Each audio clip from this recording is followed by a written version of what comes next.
Please put your hands together for Laura Sanders.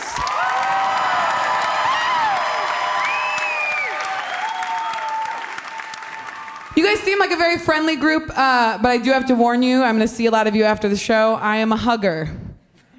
I warn you because I know that's creepy. When you are a hugger, a lot of people are like, hey, I just want to touch hands. And I'm like, I'm pressing my whole body on your whole body. Let's do this.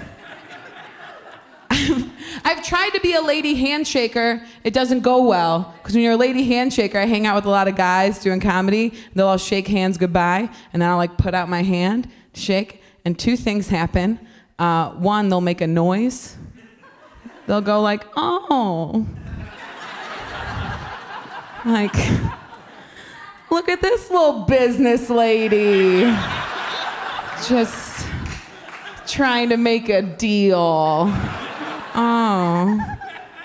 Or if they just shake my hand normally and I squeeze it really hard, then they'll go, firm handshake. Which is the same as being like, you are a handsome woman. And I don't like that either. Doesn't feel good. I thought a lot more things would come just normally when I got older. Like I thought I'd be good at adult stuff. I don't think I'm ever gonna be old enough that I can be a job reference for a friend. Yeah, without like giggling on the phone just a little bit. Like if it's a businessy job, I can kind of fake it. I can be like, he is so good at business. Oh. He is killing it at that business. Like cubicles, yeah.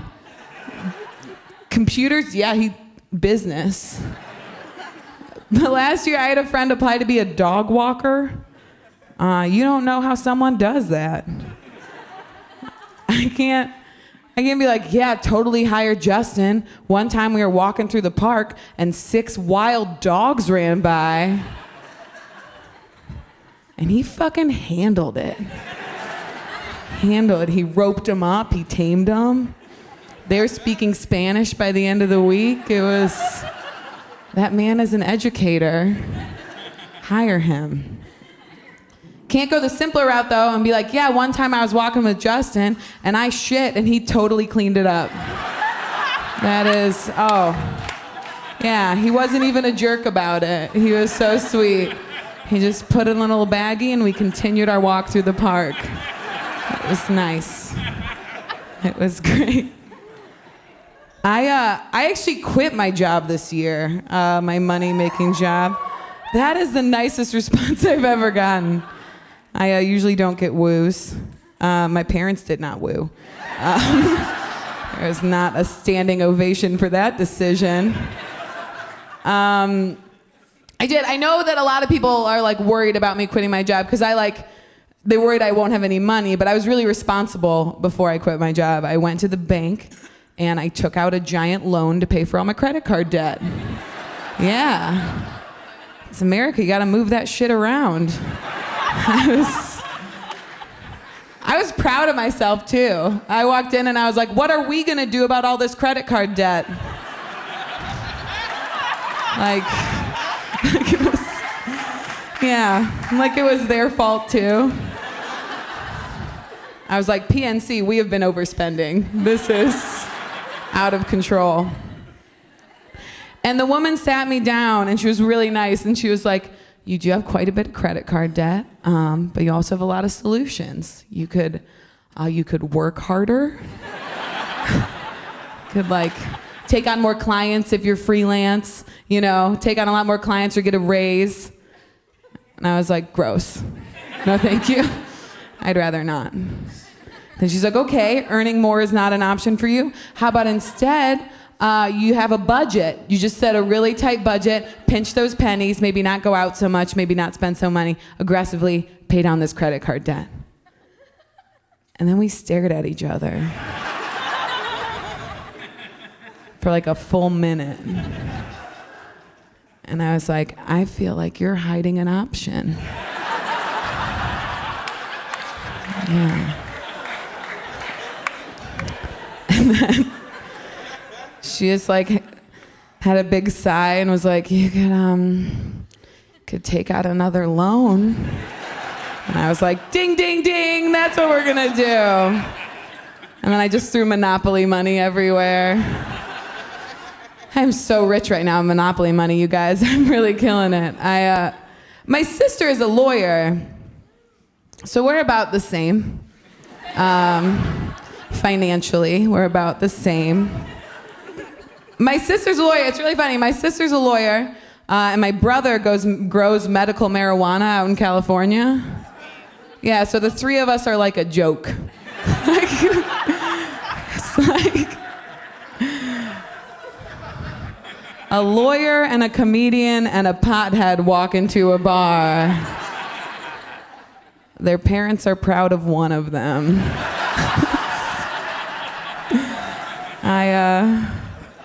I think it's me. I think it's me. I think they like my art.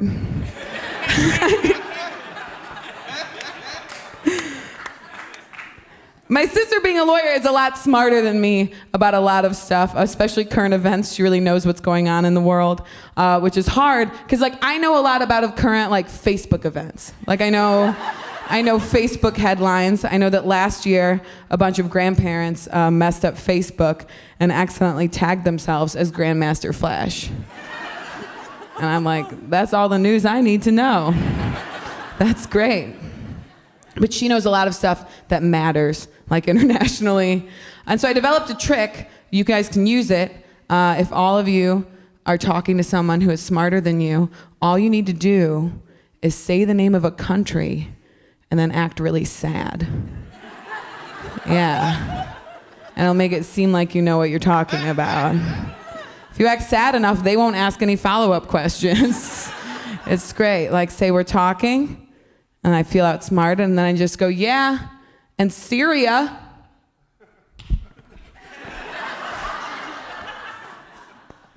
What can we do?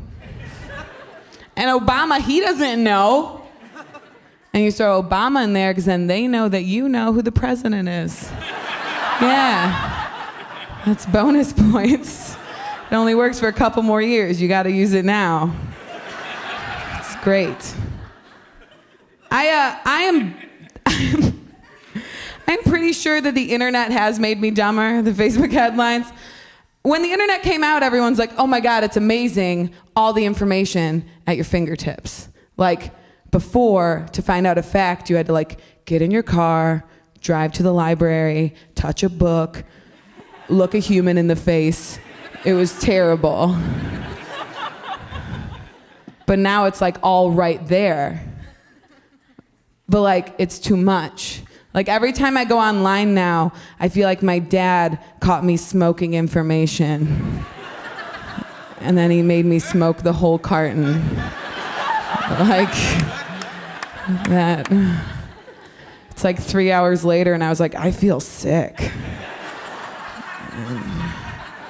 And I do not want to be an adult anymore. This is no good. I'm just happy that society achieved things before they accomplished the internet. Before that was invented. Because if you think about some of the greatest achievements of society, or some of the great researchers, like Charles Darwin. He's amazing. He did so much beautiful evolutionary research. If he had the internet, he would have stopped at cats. He just would have been turns out you can dress them up like little humans. Research done. It is adorable. Or all of his journals, instead of all those beautiful journals and drawings, it just all would have been summarized in one tweet. It's just ugly bitches make ugly babies. Hashtag turtles. It's just would have been that. I should be smarter. I went to an all-girls Catholic high school. Where were all the Catholics? Raised Catholic? Still Catholic? I love that because everyone's like, is my grandma here? Did she make it? If yes, then every Sunday. Always. I was raised Catholic. Prayer intentions in the all-girls Catholic high school, I loved them. And it wasn't because I loved praying. It's because I went to high school before Facebook was invented. Yeah. And a prayer intention was a girl's first chance to be passive-aggressive in a public setting. So the teacher would be like, we're taking prayer intentions. One girl would raise her hand and be like, yeah, I'm just praying for a friend. And then she'd like look across the room and be like, to start acting like a friend? And she'd lock eyes with a super specific girl across the room.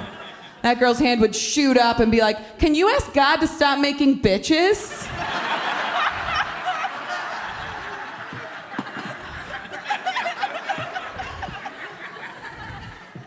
Thank you, Sister Mary. Thank you. I stopped being Catholic when I was 18, just so we can get its classic age, get to know each other. I stopped being a virgin when I was 23. If you are doing the math, that is 5 years of me having no good reason why I'm still a virgin. It's a little old. Because when you're an older virgin and you're religious, it's really easy to explain. You're just like, God. It's like that. If you're not religious, they're like, you're just not into sex? Is that? I wasn't Catholic anymore, but I was still way into the wait till marriage thing. I had adult braces when I was 23. Yeah. I was like, I'm rocking this chastity grill. Like, let's wait. I don't want this to be my first memory of what sex is. But if you're Catholic and you're kind of an older virgin, it's super easy to explain. You can be like, oh no, it's not that I'm not into sex. I'm super into sex. So into sex with a specific person in the future. Just one specific person. Totally want to bone, only my husband. Yeah, like, you know when you're gonna go to an all-you-can-eat buffet? Right? And you don't eat all day, because then those mashed potatoes are gonna taste really good. God has a sex buffet waiting for me and my husband. Yeah. And those mashed potatoes aren't only gonna taste good, those mashed potatoes are gonna make me come. Yeah. Not the first time. No. Because the mashed potatoes waited for me too. But eventually we will do something that we agree is coming. And it'll be beautiful.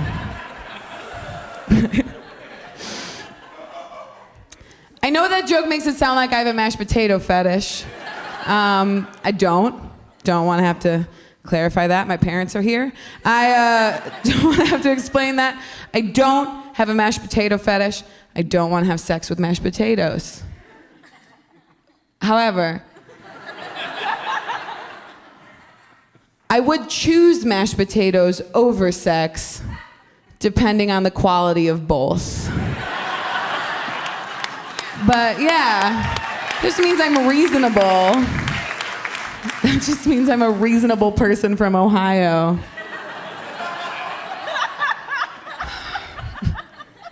Can I be honest though? No matter which one I choose, I'm thinking about the other one. Every time.